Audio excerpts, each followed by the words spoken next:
শরীয়তপুরে জেলা ছাত্রদলের আহ্বায়ক কমিটি গঠনের পর থেকেই শুরু হয়েছে অভ্যন্তরীণ কোন্দল। একদিকে আনন্দ মিছিল, অন্যদিকে বিক্ষোভ। শহর জুড়ে বিরাজ করছে অস্থিরতা, সংঘর্ষ, সড়ক অবরোধ ও মশাল মিছিলে নাজেহাল সাধারণ মানুষ। গেল ৩ জুন শরীয়তপুর জেলা ছাত্রদলের নতুন আহ্বায়ক কমিটি ঘোষণা করা হয়। এরপর থেকেই দলের ভেতরে দেখা দেয় মতবিরোধ। পদবঞ্চিত নেতাকর্মীরা শহরের বিভিন্ন স্থানে বিক্ষোভ, সড়ক অবরোধ, এমনকি রাতে মশাল মিছিল করছেন।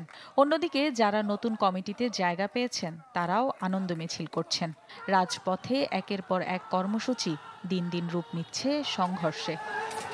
যাদেরকে যোগ্য মনে করছেন সেন্ট্রাল ছাত্রদল, তাদেরকে শরীয়তপুর জেলা ছাত্রদলের কমিটি দিয়েছেন। আমরা এই কমিটি মানি না। যতদিন পর্যন্ত এই কমিটি স্থগিত না করা হবে ততদিন আমরা এই রাজপথে থাকব। এদিকে দুই গ্রুপের টানা কর্মসূচিতে জনজীবনে নেমে এসেছে চরম ভোগান্তি। আতঙ্ক আর উৎকণ্ঠায় দিন কাটাচ্ছেন শহরবাসী। আমাদের অনেক অসুবিধা হইতেছে, অনেক জাতির অসুবিধা হইতেছে। গরমের মধ্যে বাচ্চা অসুস্থ, হসপিটালে গেছিলাম, বাসায় যাইতে পারতেছি না। আমরা ব্যবসার অবশ্যই উদ্বিগ্ন, যেহেতু আমার ব্যবসা প্রতিষ্ঠানে যেহেতু গ্লাস ইট পড়ছে আইসা, অবশ্যই আমরা উদ্বিগ্ন।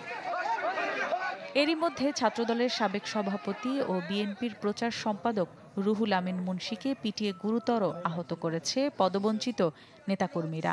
আর বিএনপি নেতাকর্মীরা জানান ছাত্রদল এখন তাদের নিয়ন্ত্রণের বাইরে। ছাত্রদলের একাধিক ক্যান্ডিডেট থাকে এক একটা পদের জন্য, এই জন্য সবাই প্রত্যাশিত পদ পায় না, কেউ মনমালিন্য হতে পারে, আবার একটা কুচক্র মহল কাজ করতেছে।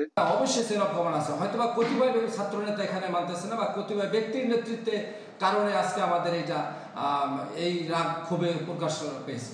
আগে যেসব কমিটি হইতো, আমরা মূল দল হিসাবে আমাদের একটা মতামত চাইতো, আমরা একটা মতামত দিতাম যে এরা হইলে রাজনীতিটা ভালো হবে। এখন আর তারা মতামত দেয় না, তাদের ইচ্ছা মতোই তারা করে।